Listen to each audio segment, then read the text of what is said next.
मित्र हो, काल आपण एक व्हिडिओ बनवला होता मुंबई उच्च न्यायालय भरती 2025 संदर्भात. एवढ्या मोठ्या संख्येने जागा ही पहिली बार निघालेली आहे आणि बऱ्याच मुलांना ही माहिती सुद्धा नाही. तर मित्रांनो, यापैकी आपण क्लर्क या पोस्ट बद्दल मी तुम्हाला संपूर्ण माहिती सांगणार आहे. यामध्ये मुंबई हायकोर्टासाठी 830, नागपूरसाठी 166 आणि छत्रपती संभाजीनगरसाठी 336 अशा पोस्ट आहेत. याला पगार सुद्धा अतिशय चांगला आहे मित्रांनो. S10 प्रमाणे यामध्ये 29,200 ते 92,300 पर्यंत पेमेंट आहे. तसेच इतर भत्ते सुद्धा लागू आहेत. यामध्ये पेपरचं पॅटर्न तुम्हाला मित्रांनो 90 मार्काचा पेपर असणार आहे आणि 1 तास त्याला टायमिंग आहे. यामधील विषय मराठी 10 मार्कासाठी, इंग्लिश 20 मार्कासाठी, general knowledge 10, general intelligence 20 mark, arithmetic 20 आणि कॉम्प्युटर 10 मार्क्स. संपूर्ण पेपर मध्ये objective type multiple choice question असणार आहेत. यापैकी कमीत कमी तुम्हाला 45 मार्क पासिंग साठी घ्यावे लागणार आहेत. या पोस्ट साठी तुम्हाला 20 मार्काची टायपिंग टेस्ट द्यावी लागणार, त्यापैकी 10 मार्क हे पासिंग साठी असणार. 400 शब्दाचा पॅसेज तुम्हाला 10 मिनिटांमध्ये तो कंप्लीट करावा लागणार आहे. जर या टेस्ट मध्ये तुम्ही फेल झाला तर तुम्हाला पुढील स्टेज साठी अपात्र ठरवलं जाईल. पुढे 40 मार्काचं व्हायवा असणार आहे. अशा पद्धतीची संपूर्ण माहिती आहे मित्रांनो. आणि जर तुम्हाला मुंबई उच्च न्यायालया संदर्भात आणखी जर काही प्रश्न असतील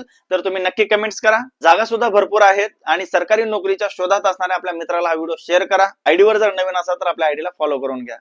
जय महाराष्ट्र.